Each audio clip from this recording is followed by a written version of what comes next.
Miranda, get us recording. There we go. Awesome. Welcome. Happy Tuesday.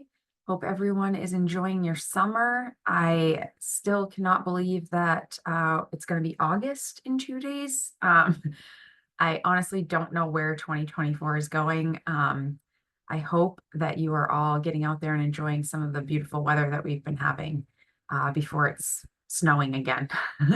Um, Before we dive into the Q&A, I do have a couple of things that I wanted to give you guys for updates. First and foremost, I know I mentioned it when we met on the 16th. Today is the last meeting in the series. So Miranda's going to work to try to get that series updated for us. We will be extending the series into September, but we are going to go to a monthly meeting. So rather than meeting every 2 weeks, we will meet just once at the end of August and then again at the end of September. And then we'll see whether or not we need to extend the series beyond September, but we are hopeful that the remaining issues, or at least the significant impact issues, will be resolved. Hopefully even by next month, but possibly some of them will trickle into September. But we are working really hard with our vendor to get the higher priority issues, or the ones that are impacting you in a significant way, resolved. And we have been able to reduce the number of those issues pretty dramatically. So we do think that continuing through September will be good, but we may not need to extend beyond September. So fingers crossed that that's the case, because that would mean that we're in really good shape as far as outstanding issues. In addition to moving the meeting to the last Tuesday of each month, so again, that would be a meeting on October 27th and then a meeting on September 24th. We'll also align our emailed communications with that. They have kind of already been going out monthly, and that's just, again, because of the priorities and really trying to keep the issue remediation going and focusing our attention on resolving the issues that you're experiencing. But just for awareness, we will be sending out an emailed communication this week. We anticipated sending one out the week of the 16th, or very early last week, but things just got a little bit crazy and we weren't able to get that out. So we decided to just combine it with the draft that I already had going for that week. We're going to include the items that were deployed this past Friday and just do one single July communication. And we'll do the same thing for August and September, and they'll come out after the these meetings in August and September. I know a couple of weeks ago on the 16th when we met, we talked a little bit about the ticketing system, and I gave some reminders around the Evergreen ticketing system. We do still want you to use that online form to submit all of your issues and questions. I did ask you to make sure that you're providing as much detail as possible when you're submitting those, so that we can do the best that we can to respond to those questions in the most efficient manner. In addition to that, the team that's supporting that and monitoring and responding to those tickets asked me to provide a couple of additional pieces of information. One is that everybody has access to use that ticketing system. So as a provider user, you can submit your own tickets through that system. You do not need to reach out to your community case manager to have that individual submit tickets for you through the form. So please let all of your colleagues know the form is available. The ticketing system is available to all users. And you should submit your own ticket so that we can respond directly to you and work with you to resolve your issue rather than through someone else. So I've added that link again into the chat for that ticketing system, but everybody has access to use that and submit their own tickets, and should. Aside from that reminder, I did want to let everybody know we have had a couple of tickets that have come through without a full email address. So they look like a username. For example, it might have been, if it were me submitting the ticket, it might have said Leslie.Miska. in the email address field. That is a problem for the ticketing system because it cannot properly send out the confirmation email and assign that ticket to the appropriate subject matter expert for response. So please, please make sure that when you fill out the email address field that you're putting a valid email address in there and your full email address so that your ticket does get appropriately assigned, and you get your confirmation email from the form, and it gets assigned internally at ODES to the right group to respond to that. We've only had it happen a couple of times, but we just want to make sure that people are getting the most expedient response possible. So, and I'll put these reminders about the ticketing system into that email communication that will go out as well. We did also have another production deploy on Friday. There were a volume of issues that were deployed. Some of them were lower priority items that this group might not have even been aware of. So I'm only going to share the list of items that are of particular interest to all of you as end users. The biggest one that deployed this past Friday, which I think all of you will be really excited about, but particularly community case managers and care coordinators, all PCPs should now be updating correctly for the active equals yes flag. So should no longer have problems with your PCPs not properly updating to active equals yes. There are still valid scenarios where you may have a person record that does not have any PCP that says active equals yes. That information is outlined in the informational document that's in the Evergreen Help Center. So if for some reason you are still seeing a person's record or person records that have no active PCPs, please refer to that informational sheet to find out why. It may just be that you've completed the new annual PCP and the effective start date is in the future and we have not reached that date yet, or you may have a PCP that's still in progress and needs to be completed, so that one will show up as active equals yes. So there are some valid scenarios where you might not have one, but there should be no longer any issues related to that. So your correct completed PCP where today's date falls within the effective date range should be showing as the active equals yes PCP, which is great news. For our adult protective services users, there had been an issue that was reported when trying to link APS reports together and the link modal not allowing the user to review the record that they were attempting to link to before making that link. That issue should now be resolved. And then the other big win, in my opinion, is several months ago or a couple of months ago on one of these calls, I had conveyed a process for marking person, address, phone, and or contact records that you felt were duplicate or unnecessary to be removed from the system. And the process included adding the word delete to the note field associated with the record that you would like removed.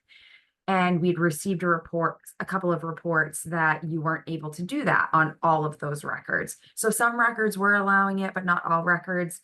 And it turned out that it was some of the records that were migrated from our MAPS system back with release 2 in June of 2020 were not allowing you to edit the note field associated with that address or phone or contact record. That issue has been resolved. So all person address, phone, and contact records should now be allowing you to edit the note field. So you can follow that process if you haven't been already. You can follow that process to mark any phone, address, contact field record on the person's record with the word delete in that note field.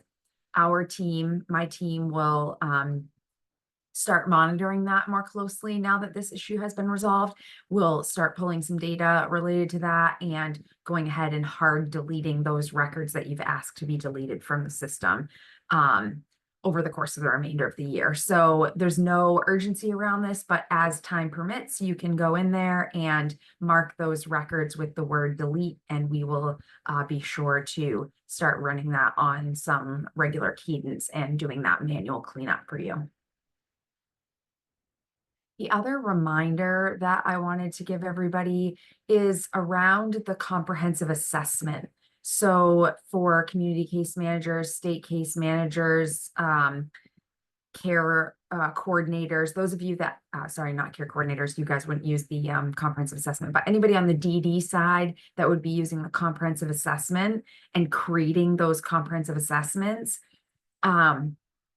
please be sure when you create the comprehensive assessment that you check the overview fields to ensure that they've populated. We do have an outstanding issue where several comprehensive assessments were created and are either currently in progress or maybe have been set to complete, and they were not populating with a case manager or a case manager supervisor.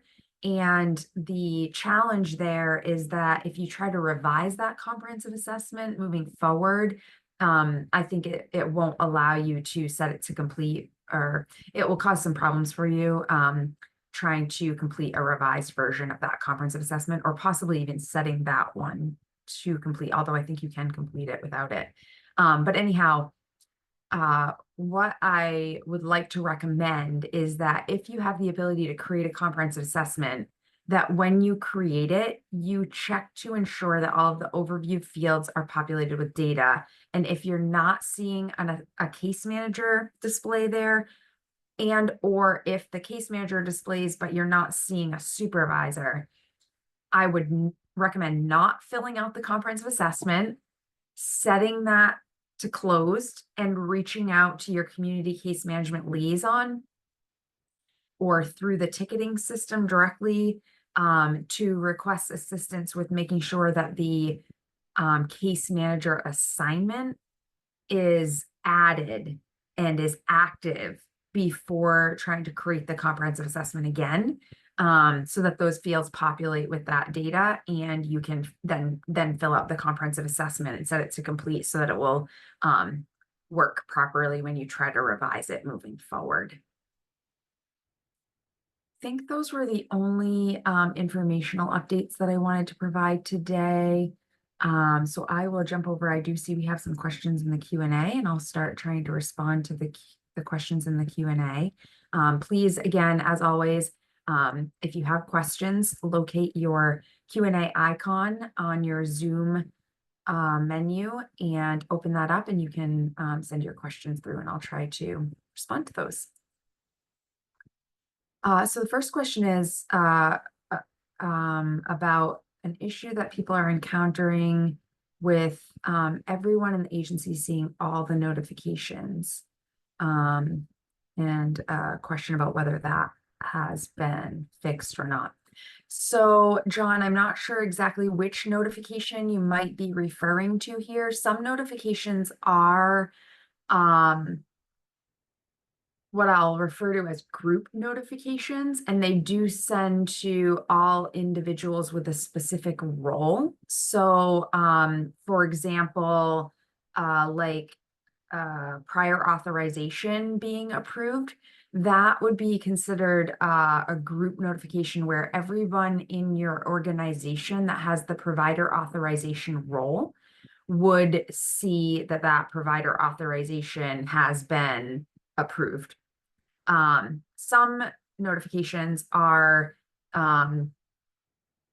specific to the data enterer, though, or the assigned case manager. So, for example, if a reportable event gets submitted for a person record, the assigned case manager will receive that notification.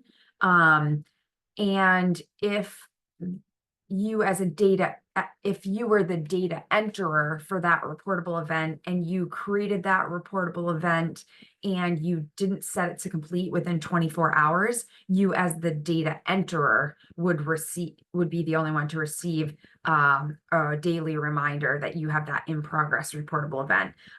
That said, if you don't complete that within the first 24 hours after your first notification, your supervisor will also receive the notification that you have an in progress reportable event. So each notification works a little bit differently. So if you could provide me a little bit of additional information about which notification or notifications you think might be triggering to multiple people when they shouldn't, we'll try to look into that for you. The next question is about PCPs, I believe. In plans, goals are not being assigned to the correct providers. We are seeing other provider goals in our SIPs. Again, I probably need some examples to look at, John, regarding which SIP or SIPs you believe have goals that should not be displaying.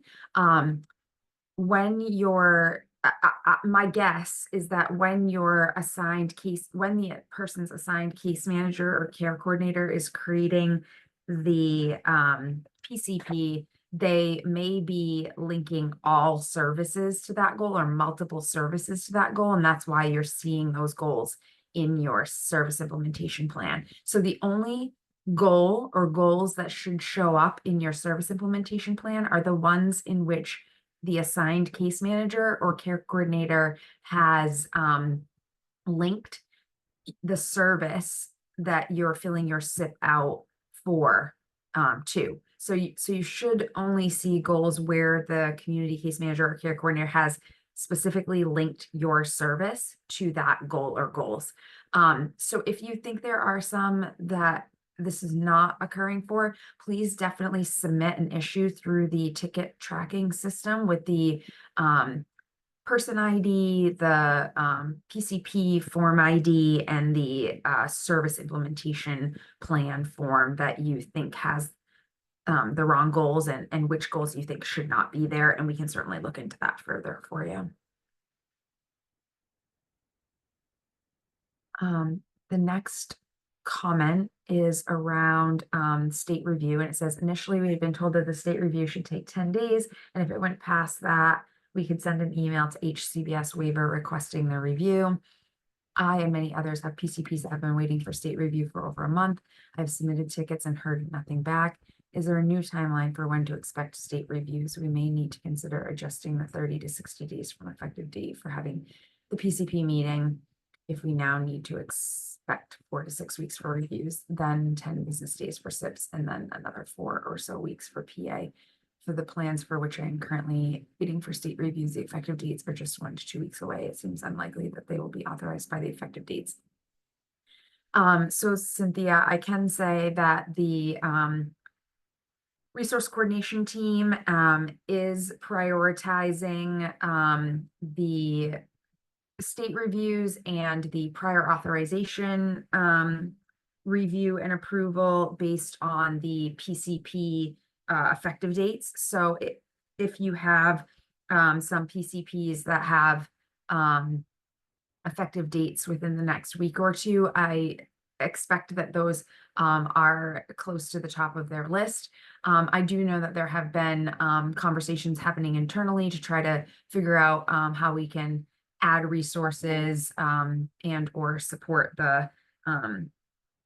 this process to try to speed things up for you. But again, the team is working feverishly to try to keep up with the state reviews and the prior authorization reviews and approvals. And they are trying to prioritize those based on PCP effective end dates and or need for services that might be ending for a person or may have ended for a person. So if you do have specific PCP or PCPs that you're concerned about, you certainly can reach out and follow up on those, especially if you submitted those quite some time ago. I know at the meeting on the 16th, I did ask that you please not follow up on ones that are not urgent. So if you do still have time and you don't need to be worried about that, please appreciate your patience in waiting as long as possible to follow up on those, because that does then take that same team away to respond to your follow-up emails.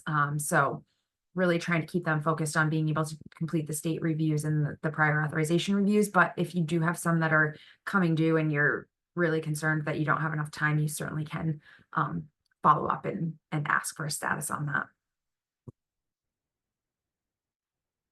The next question is there an easier way to print the signature pages so that all of the signatures fields display? Often some of the boxes are cut off and do not display. I think, Troy, you're probably referring to like the PCP print on that. Unfortunately, I don't know if there is a better way to do that or not. I certainly can take that back to our vendor and see if there's something that we can do with the print view and clean that up so that it does some better pagination for printing.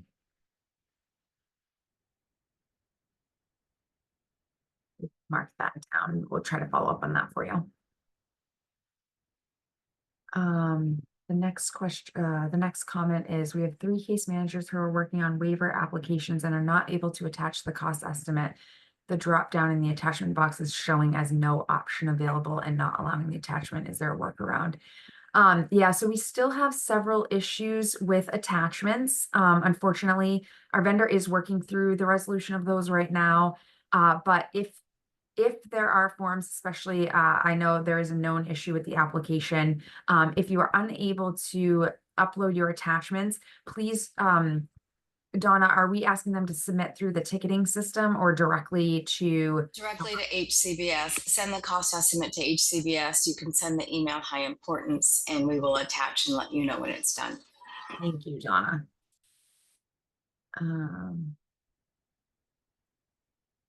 So it sounds like Karen also had several like that, and she may have submitted tickets through the ticketing system. But Karen, please reach right out to the. I know you addressed the ticketing, and I'm going to circle back to Cynthia's minute. We are getting to tickets within 1 to 2 business days. Things were really slow a couple weeks ago. Alexi was out, Emily was out some days. They are both back this week, so we are all 3 here to answer emails and get a ticket submitted to the waiver team, working on getting those done as quickly as possible while doing the other work and that we have to do. So we are really trying to get to those tickets much quicker. Again, if you put urgent in there, we know that there's a review or something that really needs to be done right away. Want to remind everyone that if it's a PA for agency per diem, then it's not our team. It goes through the Accentro and the Atrezo process. And as far as state reviews, we are working on getting to those based on the initial or annual effective date for those PCPs and the change ones as soon as possible. We've got RCs working on things in chunks to get as caught up as possible. So we really are pushing forward on those. Thanks. Thank you, Donna. This is Alexi. Can I just add to the state review just to give you kind of a picture of dates? Because I know a lot of people like to know where dates and where they fall. As of yesterday, I think we were finishing up the remainder of July's annual state reviews. So moving on to August. So if you have a PCP that's due in August, we are going to get to those. So don't feel that you need to submit a ticket. We are catching up a lot. We're in a better spot than we were about 3 months ago. So our goal is to have the annual state reviews done within, I would say, 2 weeks prior to the PCP effective date to give you guys that time. The change reviews are a little bit more trickier because we don't know the urgency of those, but we are trying to get to those within a week of submission. So if you do have an urgent change state review, and if you're not clear on what urgent definition is, please reach out or we can explain that to you. That's when we want you to submit the ticket. If not, please just be patient and we will get to those. And also just to piggyback off of the issue with cost estimates, a case manager, I can't remember who it was, if they're on the call, this was a great idea. She actually, or they actually, I don't know if it was who it was, but they attached the cost estimate to the PCP and then submitted the ticket saying they needed the cost estimate attached to an application. And so I just downloaded the cost estimate from the PCP and then it reattached it to the application packet, which made it a lot easier and one less email. So if you want to do that little workaround and just put in the ticket that you attached it to something that you have ability to attach it to, we can download it and then reattach it to the application so you can move forward with the submission of the application. Awesome. Just Thanks. wanted to share that. Yeah, perfect. And also, everybody who's a user of Evergreen also has the ability to use the messages notification function in the system. It's kind of like email, but it's within the Evergreen system itself. So I don't know if anybody has used that, Alexi, but that's also a way that they can send attachments to like you or Donna or They haven't, but the reason we don't, as far as our team, like Donna and I, like Donna just said, I was just on vacation for 2 weeks. Right. So that'll get stuck in my Evergreen messaging. We really prefer, if you need to send something to Donna, myself, or the RCs, to use the hcbs.waiver@maine.gov, because Donna and I are in that inbox constantly. Right. And we Yeah. don't want emails to get stuck in our personal inbox. But the attaching to the PCP was actually a brilliant idea, to be honest. I don't know why. I wish we had thought about that. Yeah. Because it's one less email. It's already there. We just need to download and reattach. Awesome. So that is a good workaround until this issue is resolved. Because the case managers do have the ability to attach to PCPs, but not packets, and vice versa for us. Awesome. So the next question is, when will there be a fix for rights and modifications for completion requirements? Yeah, really great question, Heidi. So I think you're referring to the fact that once you set a PCP to complete, if you open that PCP up, it looks like you have not met the completion requirements because it resets related to the HCBS rates modifications signatures, because those haven't been populated. And I think I had mentioned that not on the last call, but one of our calls in June. We are not actively using the HCBS rights modification form that we built into Evergreen yet. There was an issue identified with that right before we went live. So we do intend to resolve that, but it will be a while before we get to resolving that because we have other higher priority issues that we need to address first. So we're focused on the high priority urgent issues that we received from you all from go live until now. Once we get through the bulk of those issues, then we'll be able to address some of these other changes that we need to work on. And so I don't have a timeline for the HCBS rights modification item yet, but you, as I mentioned, I think again on one of our June meetings, you don't need to be worried about the fact that that shows as the completion requirements not being met because the PCP is in a complete state. If it should show as active equals yes, if it's the appropriate active plan, you should be able to revise from that and everything. So there's no repercussion for the fact that that shows as the completion requirements not being met. It's just kind of annoying, I guess, right now, but we do have the intention to resolve that at some point. I just don't have a timeline for it yet.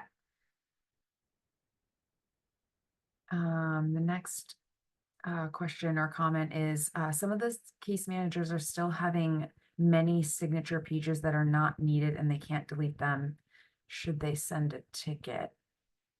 I'm not sure what's meant by many signature pages. So if you're revising a PCP, it's going to copy forward your previous signature. So for example, if you set your initial PCP to complete and then you revise it as a change type of, call it change in waiver service, the PCP will display the signatures that you captured in your initial plan as read only, and then it will give you new set of signature fields to capture before you set that revised version, that change version to complete. And then if you revise it again, it's going to show you your initial signature, your change signature, and it's going to give you additional set of fields to capture if necessary. So every time you revise the PCP, it keeps giving you the display of the previous signatures and asking you to recapture signatures if that's appropriate for the type of PCP that you're doing. I do realize that that is cumbersome. So we will be putting in an enhancement to try to change that in the future. But for right now, that is the functionality, and that is working the way that is intended to work. So I'm not sure, maybe you're wanting to delete them just because again, it's lengthy and it looks duplicative. But those are all valid signature fields based on the process. Does that make sense?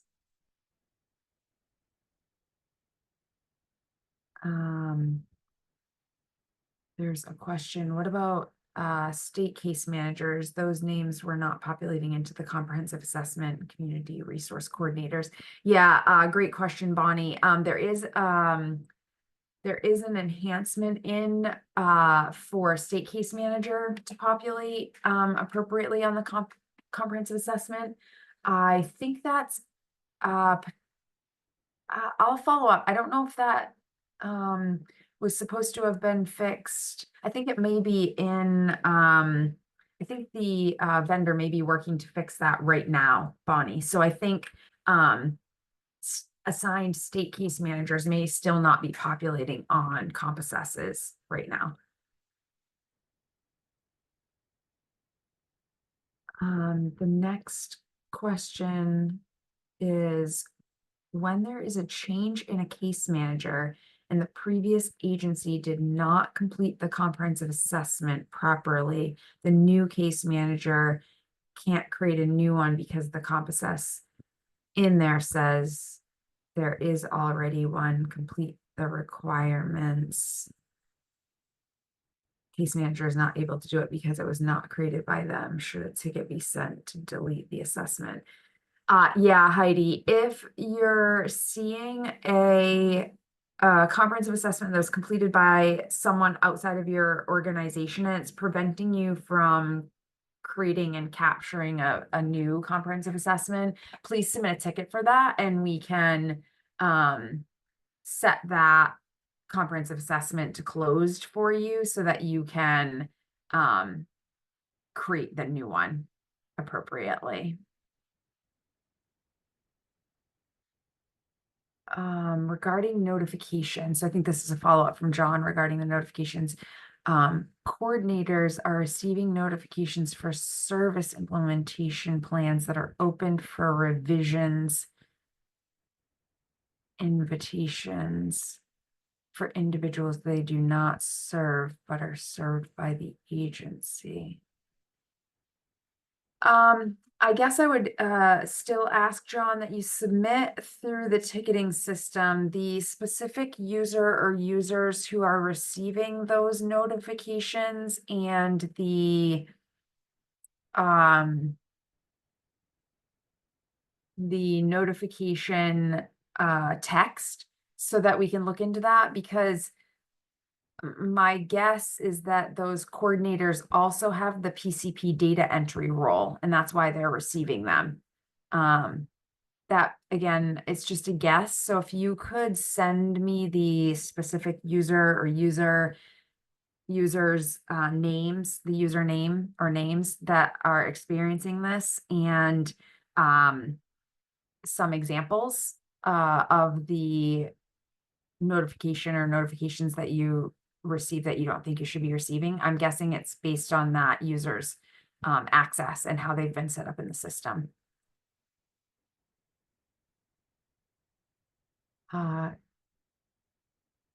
Tyra is saying, on my dashboard, I'm only seeing the list of clients that go to C, and then I don't see any other clients. Oh, interesting.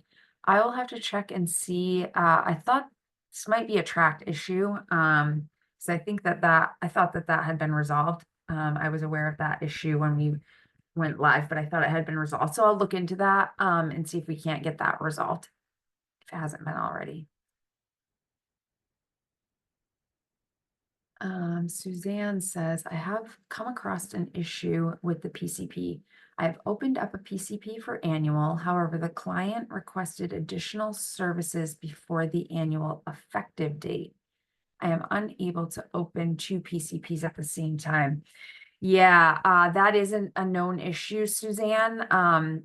We are supposed to be able to have two in-progress PCPs at the same time. That issue has been tracked. It is in progress still.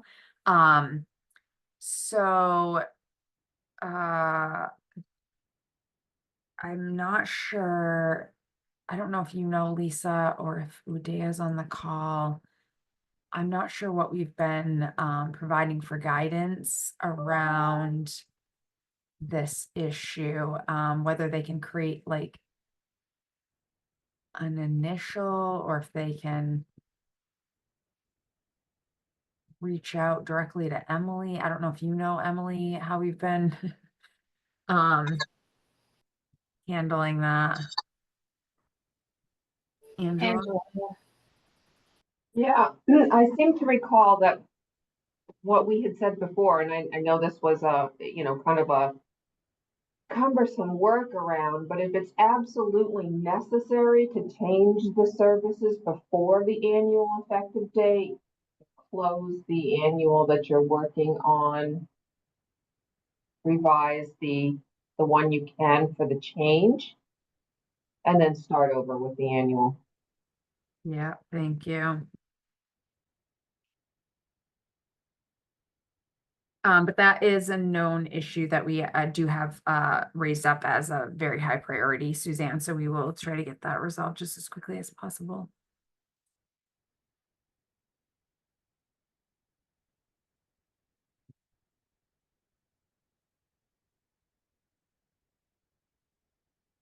I can note for myself around that so I can put it in the email communication as well. So Lydia is saying at times we may have multiple agencies providing a service such as community support. In the goal section, it only lists the type of service. So if there are two community supports organizations, it will list the community supports twice to be able to select. But we aren't able to tell which one of those is assigned to which agency. This is creating a challenge when trying to assign the service to the goal, because different agencies may be working on different goals. This may be contributing to goals showing up for providers that they feel should not be there. Is there a way to make this easier to identify in the goal section? I'm not sure I'm following exactly, Lydia. So I think you're saying like you might have two different providers providing community supports. So when you go into the goals in the My Life Planning section, you're selecting both of those community support organizations. They're the service associated with each of those. And you're linking both of those to that goal. But I believe that when the SIP gets generated, so a unique service implementation plan will be, a distinct service implementation plan will be generated for each unique service and provider combination. So in the example where there are two providers providing community supports, two service implementation plans will be auto created, one for each of those providers.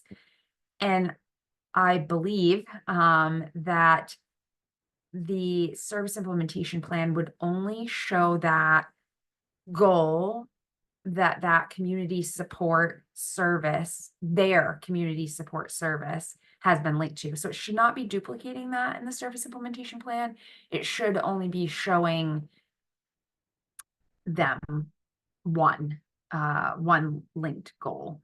So I guess I would need, again, I would request that, if there are specific scenarios where you think that a service implementation plan is displaying goals that it should not be displaying or duplicating goals in some way, if you could submit through the ticketing system, the example again with the person ID, the PCP ID, the service implementation plan in question, the goals that you think are being duplicated, like as much detail as possible. We can definitely look into that further for you, but I'm not aware of any known issues with the service implementation plan displaying more goals than it should be.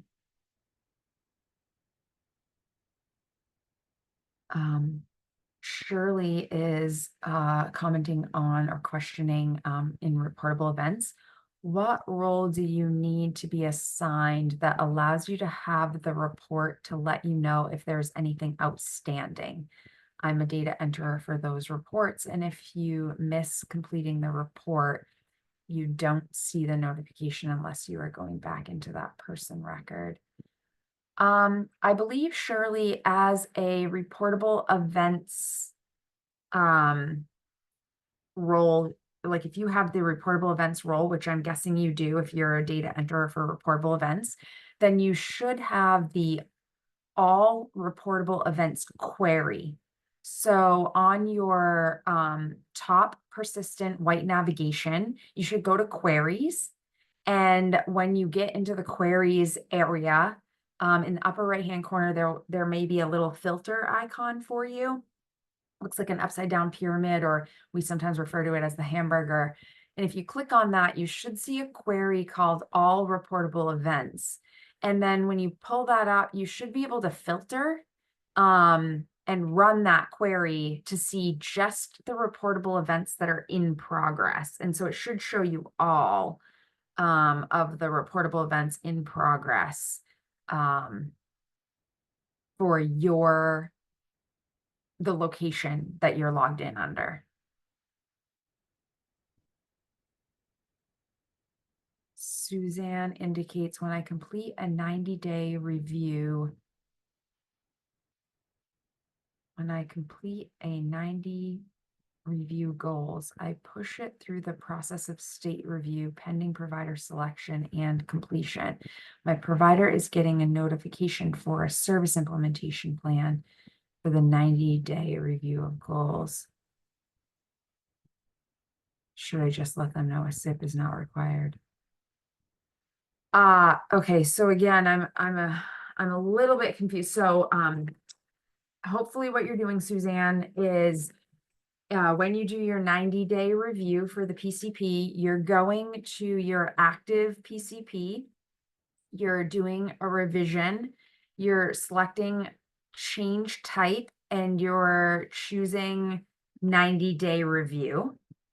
And yes, you will need to push it through all of the workflow processes in order to get it to complete. And the when you submit it for state review,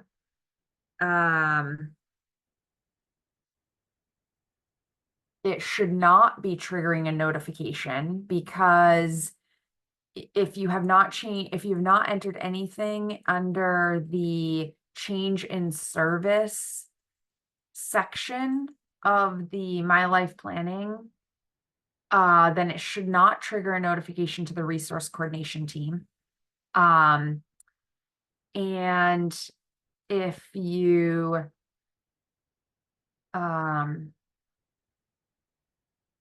even if it does trigger a notification to the resource coordination team when it gets moved into pending provider selection, as long as you're, again, not changing any waiver services that would auto create new service implementation plans, and not inviting any new providers. It should not trigger any notifications to providers about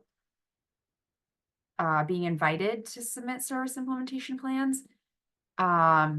So I'm not sure why you believe that they're getting notified. So I guess, again, I would need some specific examples submitted through the ticketing system so that I can take a review of that for you. The next question is there a plan to have updated instructions that are accurate for PCPs in Evergreen? So Angela, not to put you on the spot, but as it relates to the PCP guide, did we make any changes to the PCP guide and publish a new one that refers to Evergreen yet? We have not. Some of the holdup in that has been, of course, getting through, all this troubleshooting that we're doing, but also hesitant in putting anything out because we've got workarounds still. Yeah, It's yeah, we can't make revise a document and put in temporary instructions and then go back and revise to permanent instructions. understood. If there's something that someone doesn't understand, the process remains the same. And we've already put out directions on which order you do things in, and a timeline. If you have any questions on that, please reach out to me. I can again schedule, team meetings with case management agencies to explain any of that. Thank you. Yeah, and hopefully, to Angela's point, we do still have several workarounds in place right now, but hopefully we'll be able to resolve the issues that are impacting us in needing to use those workarounds over the course of the next month or two, and then maybe we can dedicate some attention to making whatever adjustments we might need to the PCP manual or documenting like a final process in the nearest future. Yeah, so I guess to answer your question, Heidi, is yes, there is a plan. We have yet to implement it because we're not at the stage where it would be a viable document. Thanks, Angela. So it looks like I've gotten all the questions that are in the Q&A. As I mentioned, I will be sending out an emailed communication. It will have the list of issues that were resolved with the deploy on the 12th, as well as the list of issues that were deployed this past Friday. It'll have several reminders specifically around the ticketing system and some of the things that we covered on the 16th and today. And we will adjust your meeting invitation. So it sounds like Miranda said that she can extend the current meeting series with the additional dates. So you will be able to join using the same link that you joined this morning. So you don't need to re-register or anything. You should just be able to join the meetings on August 27th and September 24th from your current meeting series invite. Yeah, go ahead, Angela. Did you have some final I comments? wasn't sure. I'm sorry. I jumped on a little bit late this morning. I don't know if you mentioned the thing that we talked about yesterday about case managers submitting. I did. Yeah, I started with that. I gave some ticketing system updates, one around all users have the ability to submit their own tickets and should be submitting their own tickets so that we can correspond directly with them and not going through their community case manager. Thank you so much. Yeah, you bet. All right. Oh, so I do have one more question that came in from Lisa that says, can you run through the process for the reportable event queries? Yes, unfortunately, I can't show you, Lisa, because my access will display information that I can't share. But yes, so in Evergreen, on the very top persistent navigation menu, it's the white menu bar. As a reportable event user, like if you have that role, and other roles, but with that role specifically, you should have the queries icon in that white menu at the very top. And when you click on queries, it will bring you into the queries area. And again, depending on your role, you'll have one or more queries that you can run, and you'll be able to see the list of queries in the upper right-hand corner of that page content. There'll be a little icon that looks like an upside down pyramid. It's called the filter icon, sometimes referred to as the hamburger. When you click on it, it will open up, it will expand a window that shows you all the different queries that you can run. And there should be one that says all completed reportable events or all reportable events in progress, or sorry, let me give you the actual title here really quick.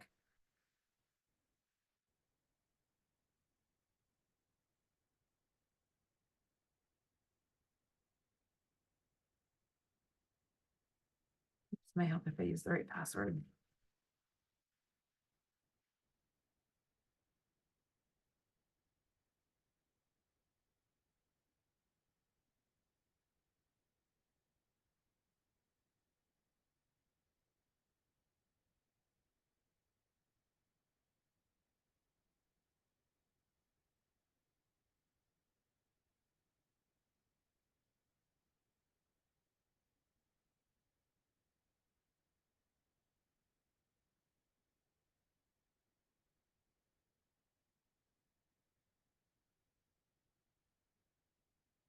So there'll be a little header that says reportable event, and then under it, you'll see one that says in progress.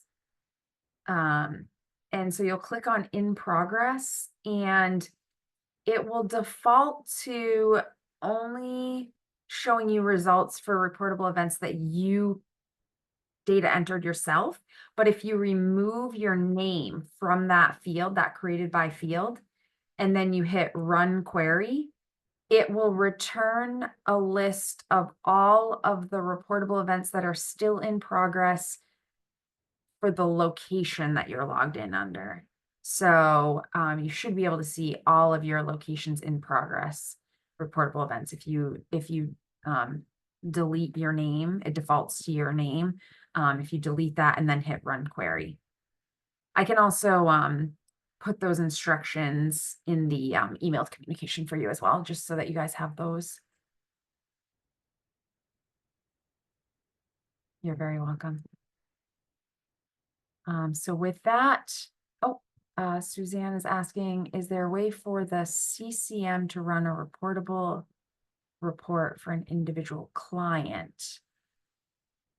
Not specifically by client. However, as a CCM, you should also have the reportable event queries. So you should have pending acknowledgement in progress, both. So you could go to, if you've acknowledged them, I don't think they'll show up there. I think the only way that you would be able to do that is by going to that person record and going to the reportable event custom list page. So you'd navigate to your person record, you'd go to the forms and plans icon, you'd use the filter icon in the upper right, you'd go to the reportable events custom list page, and then you would have to print from that list page. which I don't know if that will work well or not. I'm trying it right now just to see if it works. So if you use Control P, which is the global print from that page, that doesn't seem like it works.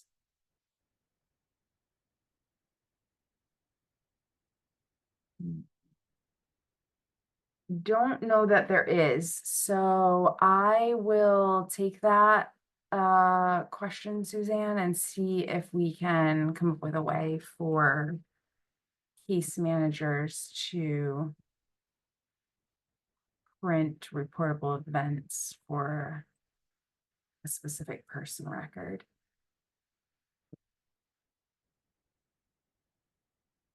Excellent. Yeah, helpful for IST meetings. All right, yeah, we'll definitely follow up on that for you.